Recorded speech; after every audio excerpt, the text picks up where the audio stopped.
जबकि त्रेता को बीते चूंकि आपका प्रागट्य है राम जी, जब ब्रह्मा जी का जब एक कल्प होता है तो उस कल्प में 1000 बार चतुर्युगी आती है, अर्थात 1000 सतयुग होता है, 1000 त्रेता, 1000 द्वापर, 1000 कलयुग होते हैं।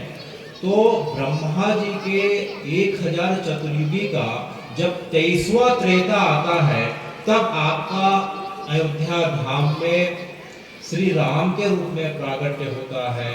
और जब 27वां द्वापर आता है तो हे राम जी, वही आप अब कृष्ण बन के जो है इस धरा धाम में ब्रज की भूमि में आके अपनी लीला विलास का विस्तार करते हैं।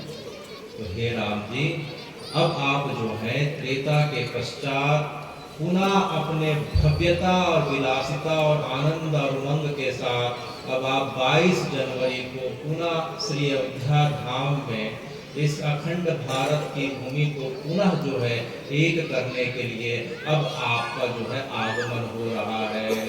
तो आपकी कृपा कटाक्ष के कारण हम जो इस पलारी ग्राम में जो मंदाकिनी गंगा के जो श्री चित्रोत्पदा गंगा के पावन तट पर श्री नागेश्वर महादेव की कृपा के कारण हम सब आपकी जो है कृपामयी कथा को श्रवण करने के लिए एकत्र हुए हैं, उसे मैं आपकी कृपा और सब गांव ग्रामवासियों का प्रेम समझकर अब कथा का अब हम श्रवण करते हुए कथा का विस्तार कर रहे हैं। तो हे राम जी, सबसे पहले जो आपकी कथा है जिसे हम रामायण के नाम से जानते सुनते आए हैं, तो सबसे पहले रामायण की कथा जो है किसने सुनी, किसने कही? तो हे भगवान, यह जो रामायण की कथा है सबसे पहले आदि कवि जिन्हें वाल्मीकि कहा जाता है, वाल्मीकि जी को नारद जी ने सबसे पहले रामायण की कथा राम जी के चरित्रों के बारे में बताया। जब वाल्मीकि जी के मन में एक बार संशय हो गया कि इस धरती पे इस पूरे ब्रह्मांड में अनेकों अनेक गुणों से युक्त भगवान के स्वरूप में कौन प्रतिष्ठित है, उनके मन में अनेक शंकाएं होने लगी। तब उनकी शंका के समाधान के लिए हे भगवान, नारद जी उनके पास आते हैं। नारद जी को देखकर वाल्मीकि जी ने उन्हें प्रणाम किया और उनसे एक प्रश्न पूछा। तपः स्वाध्याय निरतम तपस्वी वाग्विदां वरम नारदं परिप्रेक्ष्य वाल्मीकि मुनि पुंगवम। नारद जी को जो है देख के वाल्मीकि जी उनके पास जाके साष्टांग करते हैं गुरु परंपरा के हिसाब से और उनसे प्रश्न पूछते हैं। क्या प्रश्न पूछते हैं? कहनु अस्मिन् सांप्रताम लोके गुणवान कह चा वीर्यवान धर्मज्ञश्च कृतज्ञश्च सत्यवाक्यो दृढ़व्रता। तो वाल्मीकि जी ने नारद जी से पूछा कि हे नारद जी, क्या इस पूरे त्रिभुवन में तीनों लोकों में क्या कोई ऐसा व्यक्ति है जो गुणवान भी हो, धर्मज्ञ भी हो, अपने कर्तव्यों का पालन करने वाला भी हो, वीर्यवान भी हो, सबका प्रिय भी हो? तो इस प्रकार से वाल्मीकि जी ने नारद जी से उन लक्षणों से युक्त जो करीब करीब जो है उनके मन में 16 प्रकार के लक्षणों से युक्त पुरुष की कामना जानने की कामना थी, यह प्रश्न पूछा। तब नारद जी ने मुस्कुराते हुए उस महान व्यक्तित्व के बारे में जो है उनके गुणों का वर्णन किया। वह 66 गुणों से युक्त जो है जिनका गुणों का वर्णन किया, वे कोई दूसरे नहीं, वे हमारे श्री राम जी थे। तो राम जी के बारे में जैसे ही नारद जी से वाल्मीकि जी ने सुना, उसके पश्चात नारद जी के बात को सुन के वाल्मीकि जी के मन में राम को जानने की इच्छा उत्पन्न हो गई और उनके बारे में और विस्तार करने की इच्छा हो गई। तो फिर क्या हुआ ना, वाल्मीकि जी उस समय अयोध्या जी से हम 17 किलोमीटर की दूरी पे आगे जाते हैं, नंदीग्राम के आगे। वो एक जगह पड़ती है, वहाँ जगह है तमसा नदी। तमसा नदी जो है, तमसा नदी के किनारे वाल्मीकि जी आश्रम बना के रहा करते थे। तो वाल्मीकि जी एक बार अपने शिष्य भरद्वाज के साथ जब संध्या वंदन के लिए जा रहे थे, तब उन्होंने क्रौंच पक्षी के जोड़े को विहार करते हुए देखा। लेकिन उसी समय क्या हुआ कि एक शिकारी आता है और उसमें से नर पक्षी का उसने शिकार कर दिया। तो उसके कारण जो मादा क्रौंची थी वह विलाप करने लग गई, विलाप करने लग गई। तब वाल्मीकि जी के मुख से जो है एक अकस्मात एक श्लोक फूट पड़ा, मां निषाद प्रतिष्ठां त्वं आगमः शाश्वती क्षमा, यत् क्रौंच मिथुनात् एकं वधि काम मोहितम। हे निषादराज, तुम्हें जन्म जन्मांतर तक, युग युगांतर तक जो है शांति की प्राप्ति न हो, क्योंकि तुमने विहार में युक्त जो है क्रौंच पक्षी में से एक का वध कर दिया। तो उन्होंने यह श्लोक तो श्राप के कारण दे दिया, लेकिन उनके हृदय में बड़ी जो है पीड़ा उत्पन्न हो गई। जब आश्रम में आए तो बड़े दुखी हो जाते हैं कि मुझसे जो है, मैं तो ऋषि हूँ, संत हूँ, मेरा काम तो लोगों का कल्याण जो है, उनके हित की बात करना है, मेरे मुख से श्राप कैसे निकल गया। तभी उस जगह पे ब्रह्मा जी आ जाते हैं और ब्रह्मा जी ने कहा कि हे वाल्मीकि जी, आप बिल्कुल चिंता ना करें, आप जो है मेरी प्रेरणा के कारण आपके मुख से यह श्लोक निकला। यह कोई साधारण श्लोक नहीं है, क्योंकि यह श्लोक 24 अक्षरों से युक्त है, अनुष्ठव छंद है इसमें। तो यह श्लोक जो है जगत में अब जो है आने वाले समय में अब जो है एक अद्भुत कीर्तिमान स्थापित करने वाला होगा। तो यह जो वाल्मीकि जी ने जो पहला श्लोक लिखा है, यह जो है रामायण जी का पहला श्लोक माना जाता है और ये 24 अक्षरों और अनुष्ठव छंद से युक्त श्लोक है। और इसी का विस्तार वाल्मीकि जी ने अब जो है 24,000 श्लोकों के माध्यम से किया, जिसे हम जो है वाल्मीकि रामायण कहते हैं। वाल्मीकि जी इस ब्रह्मांड के प्रथम आदि कवि कहलाए, जिन्होंने सबसे पहले रामायण राम जी के बारे में लिखा। और जो है यह वाल्मीकि रामायण जो है संसार की जो है आदि जो है प्रथम महाकाव्य कही जाती है। तो हे भगवान, यह जगह जो है अयोध्या जी के पास तमसा नदी के किनारे है, जिस जगह पे वाल्मीकि जी अपने शिष्य भरद्वाज मुनि के साथ यह घटना जो है घटी थी। तो इसके पश्चात वही वाल्मीकि जी त्रेता के बाद जो है इस कली काल में हम सब पतितों को पावन करने के लिए आज से करीब 500 वर्ष पूर्व सन 1511 के आसपास तुलसीदास जी के रूप में चित्रकूट के पास राजापुर नाम का ग्राम पड़ता है, उसी जगह पे श्री वाल्मीकि जी का तुलसीदास जी के रूप में अवतार हुआ, जिन्होंने पुनः जो है अवधी भाषा, हिंदी भाषा, ब्रज भाषा से युक्त जो है एक महान ग्रंथ की रचना करी, जो हमारे सामने रखी हुई है, जिसे हम जो है श्री रामचरितमानस कहते हैं। तो ये कोई तुलसीदास कोई और नहीं, ये श्री वाल्मीकि जी के जो है कली अवतार कहे जाते हैं। तो हे भगवान, वाल्मीकि जी कहते हैं, रामो विग्रहवान धर्मा साधु सत्य पराक्रमा, राजा सर्वस्य लोकस्य देवानां युवास्वा। कि हे राम जी, आप तो समस्त जग के राजा हैं, इस पूरे पृथ्वी नहीं अपितु पूरे ब्रह्मांड के राजा हैं। अच्छा, तो राम जी आप किस प्रकार के राजा हुए? देखो भाई, कोई राजा होता है तो उसका जो है नाम का इस विस्तार पूरे पृथ्वी पूरे भुवन में होना चाहिए, उसकी कथा पूरी पृथ्वी में होनी चाहिए। तो हे राम जी, क्या आपकी कथा का विस्तार पूरे पृथ्वी में है क्या? हम तो सुनते थे कि जो है अयोध्या जी में आपका जन्म हुआ और भारत में इस प्रकार से आपकी लीलाएं हुई। यह जो है श्लोक इस प्रकार की बातें यहाँ बता रहे हैं, राजा सर्वस्व लोकस देवानाम युवास्मा।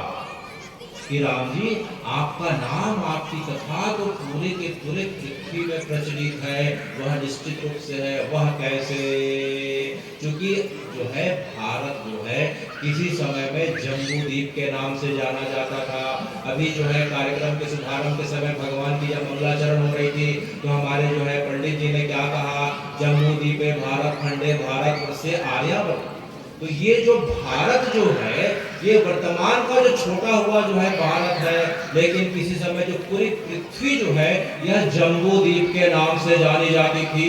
और इस जम्बू द्वीप के एकमात्र खंड राज करने वाले और कोई दूसरे नहीं, हे राम जी, आप और आपके वंशज, पूर्व में इसके आपके वंशज हो, चाहे आपके पश्चात आपके वंशज हो, इस पूरे पृथ्वी पे आपके सूर्यवंशियों का ही जो है राज रहा है। क्योंकि यह पृथ्वी जो है, जिसका नाम पृथ्वी पड़ा है, जिस जगह पे हम रहते हैं, वह आपके जो है सतयुग के जो वंशज थे, महाराज पृथु के नाम पे यह पृथ्वी पड़ी है। यह जो भारत नाम पड़ा है, यह परंपरा में, भारत की परंपरा में 3 और 4 भारत हुए हैं, उनके नाम पे भारत का नाम पड़ा है। इसी प्रकार से हे राम जी, या पूरी पृथ्वी जो है या तो आपके द्वारा, आपके पूर्वजों के द्वारा या आपके पश्चात आपके वंशजों के द्वारा आप इस प्रकार से शासन करी हुई है, तो वह कैसे? तो हे राम जी, जो आपकी कथा है और आपकी लीला है और आपके नाम का जो प्रचार और जो गान है, वह सिर्फ भारत, वर्तमान भारत में नहीं, अपितु जो है भारत के जो हिस्से बट गए, वह अनंत काल से होता आया है। वह कैसे? वह ऐसे कि जिस प्रकार से हम थाईलैंड अगर जाके देखें, थाईलैंड का पुराना नाम श्याम प्रदेश हुआ करता था। वहाँ आज भी, अभी भी थाईलैंड में जो है रामायण होती है, उसका नाम रामाकियन है। रामायण जो है थाईलैंड का राष्ट्रीय ग्रंथ माना जाता है। प्राचीन काल में जो है थाईलैंड की राजधानी का नाम अवध्या हुआ किया करता था। इस प्रकार से वहाँ का जो राजा है, वो अपने नाम को जो है चक्री द रामा, इस प्रकार से 9-10 इस प्रकार से अपने नाम के आगे जो है राम लिखा करते हैं। वे अपने आप को हे राम जी, थाईलैंड के राजा और प्रजा जो है आपको अपना जो है पूर्वज और अपने आप को जो है वंशज माना करते हैं। यह जो कोरिया दिखाई पड़ रहा है, हे राम जी, बाद में तो उत्तर और दक्षिण कोरिया हो गया। या जो उत्तर कोरिया और दक्षिण कोरिया की बात करें तो यह कोरिया जो है और कोई दूसरा नहीं, कोरिया के लोग अपने आप को हे राम जी, कोरिया के लोग अयोध्या को जो है अपना नाना गांव मानते हैं। क्योंकि आज से 2500 वर्ष पूर्व सूर्यवंश की एक बेटी सूर्यरत्ना जिसका नाम था, वह जो है विहार करते करते समुद्र मार्ग से जब कोरिया चले जाती है, तो कोरिया का राजा जो था, सोरी नाम का जो राजा था, उसे स्वप्न आदेश होता है और उसके पश्चात उसका मंगल विवाह जो है सूर्यरत्ना के साथ होता है। और जो वर्तमान का कोरिया दिखाई पड़ता है, इन दोनों के कारण जो है यह कोरिया का विस्तार और कोरिया जनों का विस्तार हुआ।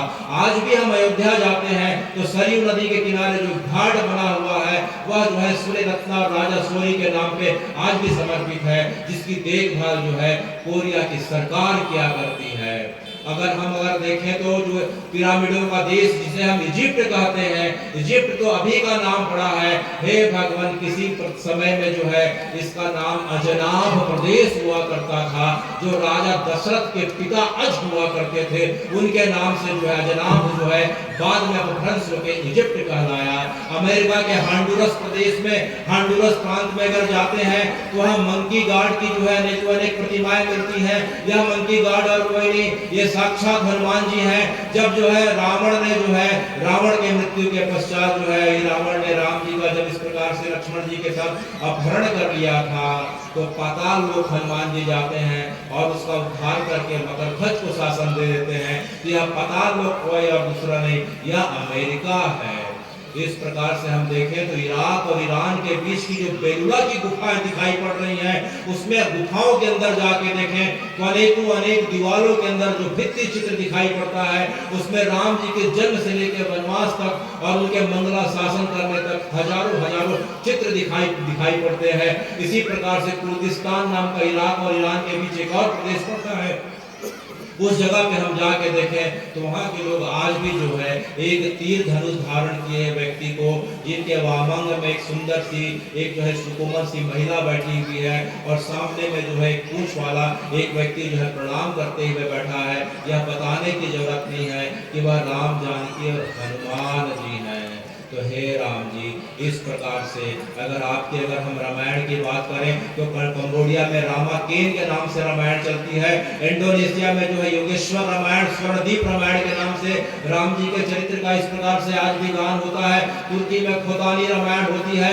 मलेशिया में हिकायत सेरिया नाम की रामायण होती है। अगर हम जापान में जाके देखें तो होबुत्सुसु नाम की रामायण है। बर्मा में जाके देखें तो जो है राम वत्सु नाम की रामायण है। तिब्बत में काव्य आदर्श नाम की रामायण है। अगर जो है नेपाल में जाके देखें तो जानकी चरित है और तिब्बत में काव्य आदर्श है।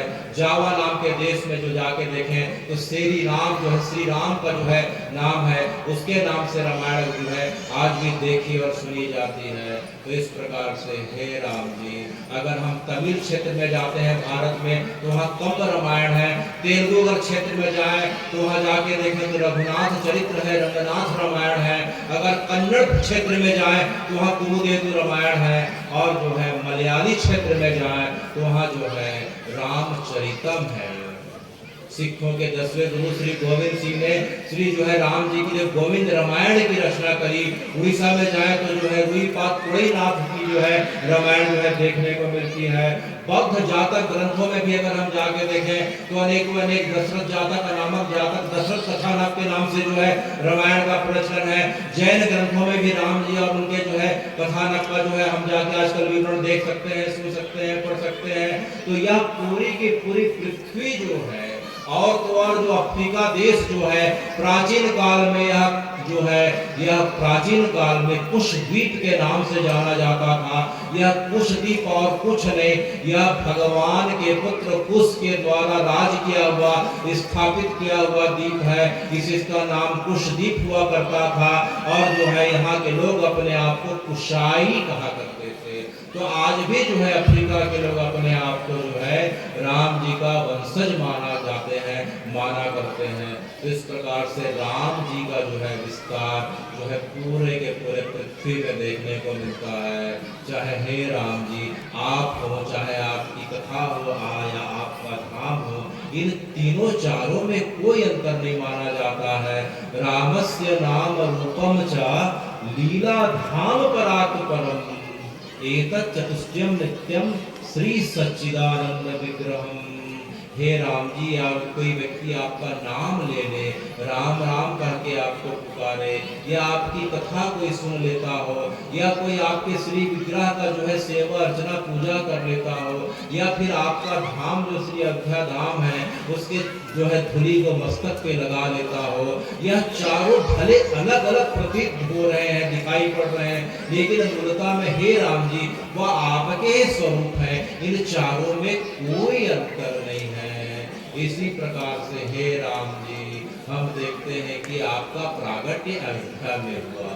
आपका प्रागट्य अयोध्या में हुआ।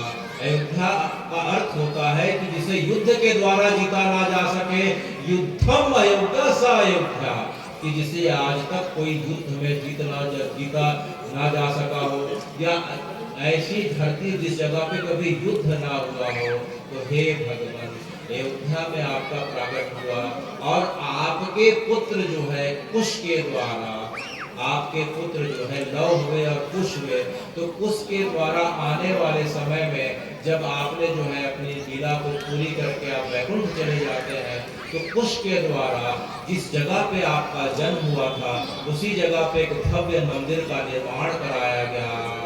उसके पश्चात हे भगवान यह जगह जो है सूर्यवंशियों के द्वारा इसकी जो है रक्षा की जाती रही और आपकी परंपरा में, सूर्यवंश की परंपरा में जब 33वीं पीढ़ी आई, उस समय महाभारत का युद्ध चल रहा था। उस समय सूर्यवंश के जो राजा हुआ करते थे उनका नाम बृहद्दल हुआ करता था। किसी कारण पांडवों से उनका विक्षेप हो जाता है और वे पांडवों के खिलाफ महाभारत का युद्ध में लड़ते हैं और कौरव तरफ की सेना का साथ देते हैं। और युद्ध के दिन क्या होता है कि अभिमन्यु के द्वारा जो है बृहद्दल का जो है वध हो जाता है। तो बृहद कल तक इस प्रकार से अयोध्या की देखभाल होती रही। उसके बाद राम जी का जो जन्मभूमि और मंदिर है धीरे धीरे खंडित होते गए, धीरे धीरे जीर्ण शीर्ण अवस्था पे आते गए। और आज से 2100 वर्ष पूर्व जो है राजा विक्रमादित्य जो अवंतिका के राजा हुआ करते थे, एक बार जब अयोध्या जाते हैं, सरयू नदी के किनारे बैठ के विश्राम कर रहे होते हैं, तभी उन्हें स्वप्न आदेश होता है और उसके पश्चात विक्रमादित्य के द्वारा पूरे के पूरे अयोध्या का फिर से पुनर्निर्माण किया जाता है कि ये राम जी की जगह है, यह सीता रसोई है, यह वशिष्ठ जी का आश्रम है, यह दशरथ जी की जगह है, यह कनक भवन है, यह जो है नंदी ग्राम है, यह मणि पर्वत है। अनेक जगहों के बारे में विक्रमादित्य ने जो है गुरु परंपरा के हिसाब से जगह का निर्माण कराया। उसके पश्चात हे भगवान वह राम जन्मभूमि की जगह वह जो है यथावत चल रही थी। इसके पश्चात जो है अब भारत के दुर्दिन आना शुरू हो गए और देखते देखते हे राम जी वह सन आया 1528। वह सन आया 1528 जब जो है एक तुर्क आक्रांता जिसका नाम बाबर था, जिसे जो है सनातन की परंपरा से बड़ा आक्रोश हुआ करता था, वह जब 1526 में भारत आया, उसे राम जी और राम जन्मभूमि के बारे में पता चलता है। वह देखते देखते वह जो अयोध्या पहुंच जाता है और अपने सेनापति मीर बाजी को आदेश दे देता है कि पूरे के पूरे राम जन्मभूमि के क्षेत्र को तहस नहस कर दिया जाए। तो अपने जो है राजा की आज्ञा का पालन करते हुए उसका सेनापति मीर बाकी राम जी के जन्मभूमि को पूरा का पूरा जो है तहस नहस करके खंडहर में बदल देता है। लेकिन हे राम जी उस समय भी जो है आपकी परंपरा को मानने वाले अनेक संत जो है, अनेक ऋषि, अनेक सामान्य जन, योगी जन, अनेक लोगों ने जो है अपने प्राणों की बाजी लगा के उनसे जो है लोहा लिया। कथा बताती है, सरकारी आंकड़े बताते हैं कि 10,000 लोगों की प्राणों की आहुति दी गई, लेकिन जो है हमारी परंपरा बताती है कि 1,75,000 लोगों ने राम जी के जन्मभूमि को बचाने के लिए अपने प्राणों का बलिदान दिया। उसके पश्चात भी वीर बाकी का गुस्सा ठंडा नहीं हुआ। उनके खून के गारे से उन्हें चुन चुन के दीवारों में जो है उनके गारे के रूप में उन्हें चुनवाता गया और दीवारों की इस प्रकार से उसने पेंटिंग करी। तो जो पुराना जो ढांचा था उसमें हमारे पूर्वजों का खून है, हमारे पूर्वजों की हड्डियां छिपी हुई थी। तो हे राम जी ये कोई साधारण बलिदान नहीं था। जब जब जो है परंपरा में लोग शिथिल होने लग जाते हैं, धर्म से विमुख होने लग जाते हैं, तो आप अपनी कृपा कटाक्ष के लिए कई बार ऐसी स्थिति निर्मित करने लग जाते हैं। तब से लेके जो है राम जी के जन्मभूमि के पाने के लिए लोगों के अंदर जो है एक अजीब उत्साह के साथ जो है क्रोध इस प्रकार की भावना उत्पन्न होने लगी कि हमें कैसे भी जन्मभूमि को वापस लेना है। तो 1528 में राम जी के जो है जन्मभूमि को तोड़ दिया जाता है आक्रांता के द्वारा। उसके पश्चात 1718 में आमेर के राजा जय सिंह के द्वारा पुनः उस जगह पे जो है एक चबूतरा का निर्माण किया जाता है, जिसे हम राम चबूतरा कहते हैं। वहां पूजा अर्चना होती रहती है। इसके पश्चात 1853 में निर्मोही अखाड़े के संत रघुवरदास जी के द्वारा वहां के कोर्ट में जो है अपील की जाती है कि हमें जो है इस जगह पे मंदिर निर्माण की आज्ञा दी जाए। उस समय दंगे भड़क जाते हैं और अंग्रेजों के द्वारा 1859 में उस जगह पे जो है अंदर की जगह जो है दूसरों की थी, बाहर की जगह सनातनियों की थी, उनके बीच उन्होंने दीवार खड़ी कर दी।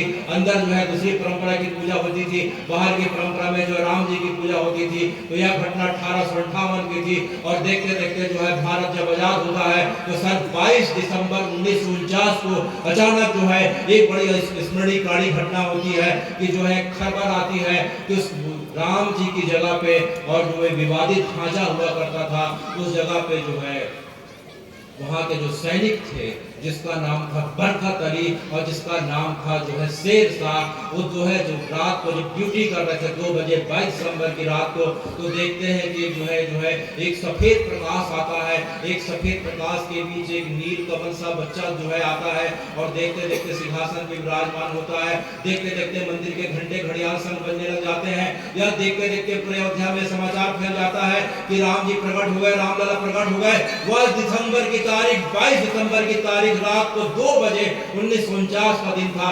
देखते देखते पूरे भारतवर्ष में समाचार फैल जाता है, लेकिन उस समय की सरकारों के द्वारा जो है इस चीज को आगे बढ़ने नहीं दिया जाता, जन भावना को कुचल दिया जाता है, मर्दन कर दिया जाता है। तब यह मामला कोर्ट में बढ़ते बढ़ते हे भगवान, यह जो है सन जब 1986 का आया तो पुनः जो है 1986 में जो है राम जन्मभूमि का ताला खुलता है। पुनः कुछ समय के पश्चात जो है पूजा अर्चना चालू होती है। मामला कोर्ट में बढ़ते गया, कोर्ट में बढ़ता गया और 25 सितंबर 1990 को जो है लाल कृष्ण आडवाणी जी के द्वारा रथ यात्रा का प्रारंभ होता है और कुछ समय के पश्चात उन्हें समस्तीपुर बिहार में उन्हें जो है बंदी बना दिया जाता है वहां के मुख्यमंत्री के द्वारा, तत्कालीन मुख्यमंत्री के द्वारा। इसके पश्चात राम सेवकों पे किस प्रकार से हमने सुना है कि उस समय के उत्तर प्रदेश के मुख्यमंत्री जी के द्वारा किस प्रकार से राम सेवकों पे अंधाधुंध निहत्थे और निर्दोष सेवकों के ऊपर जो है गोली चलाई जाती है।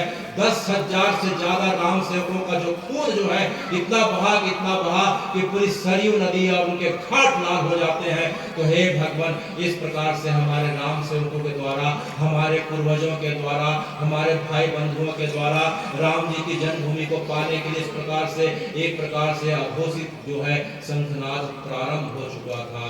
और देखते देखते हे भगवान जो है सन 2014 में इलाहाबाद हाई कोर्ट के द्वारा राम जी के जन्मभूमि को जो है सनातनियों का घोषित किया जाता है। उसके पश्चात यह मामला सुप्रीम कोर्ट में चला जाता है और जो है और 9 नवंबर 2019 का जो है तिथि है, जो क्या तारीख पड़ती है 9 नवंबर 2019, वह सनातनियों को कभी नहीं भूलनी चाहिए, जिस दिन जो है सुप्रीम कोर्ट के जज रंजन गोगोई के द्वारा यह निश्चित कर दिया जाता है कि यह जगह सनातनियों की थी, सनातनियों की है और अनंत काल तक सनातनियों की रहेगी। अर्थात सनातन अर्थात राम जी का एक नाम सनातन है, भगवान का एक नाम सनातन है, भगवान का एक नाम सत्य है, भगवान का एक नाम विश्व है। तो इस प्रकार से हे भगवान, तो सनातन हुए राम जी और राम जी को मानने वाले हम सनातनी हुए।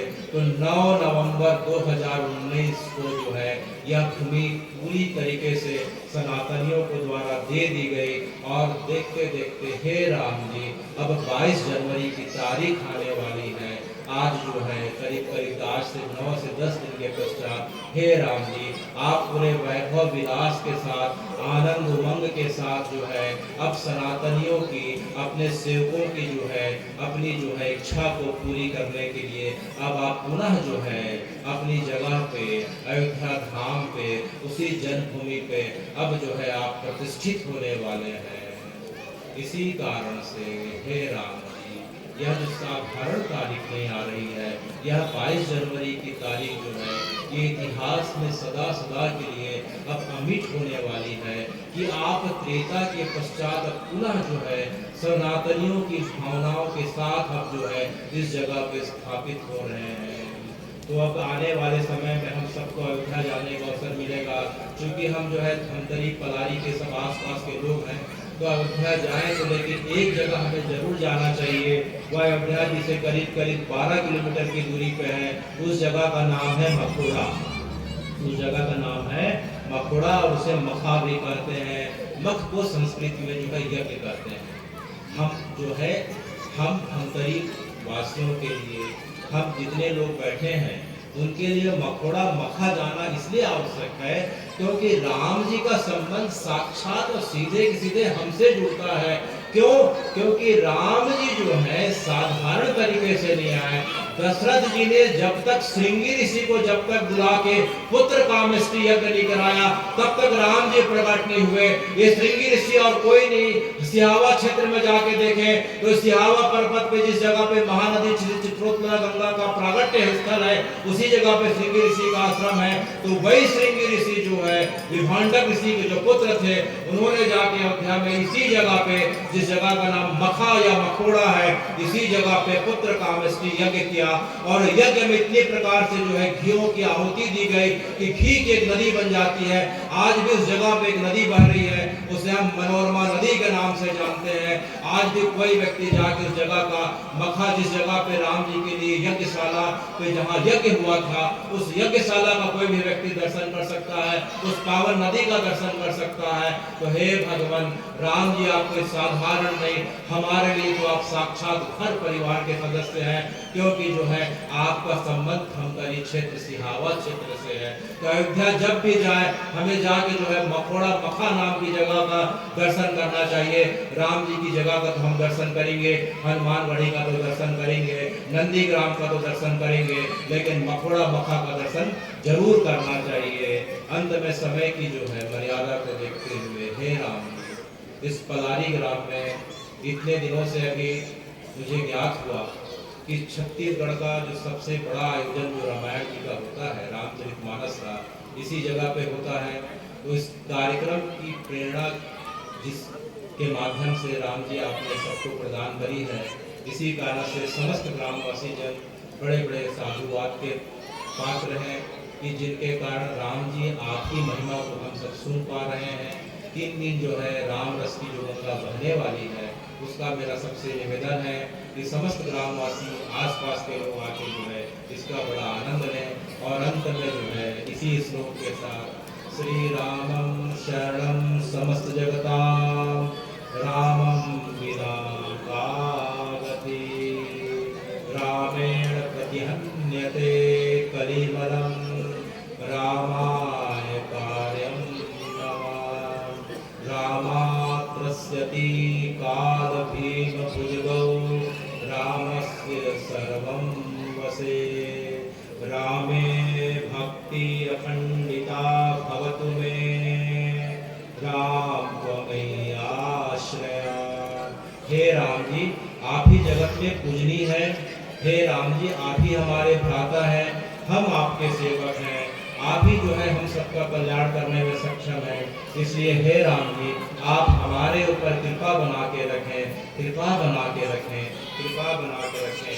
अंत में जो है आज के कार्यक्रम की अध्यक्षता मेरे बड़े भाई के समान श्री सुभाष चौधरी जी, श्री मंडूलाल साहू जी, श्री नरेश साहू जी, श्री राम सिंह मार्कंडे जी, योगेंद्र भैया, खेमलाल देवांगन जी, और जो हैं इस पलारी ग्राम में जिनके कारण इस मानस यज्ञ की सहभागिता बड़े अच्छे जोर शोर से हो रही है।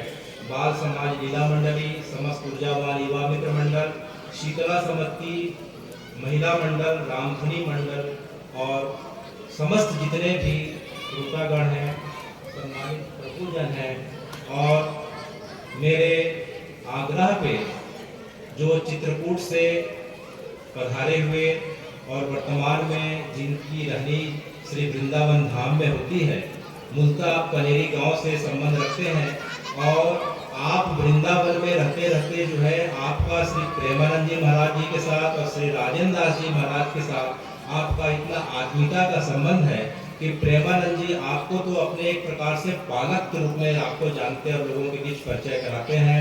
तो ऐसे संत जो है श्री जुगल किशोर वैष्णव जी को मैं जो है उनके चरणों में साष्टांग जो है प्रणाम करते हुए अपनी वाणी को विराम देता हूँ और आने वाले समय में जो है पुनः आपसे मिलने की आकांक्षा करता हूँ। अंत में हरे कृष्ण कृष्ण कृष्ण हरे हरे, हरे कृष्ण हरे राम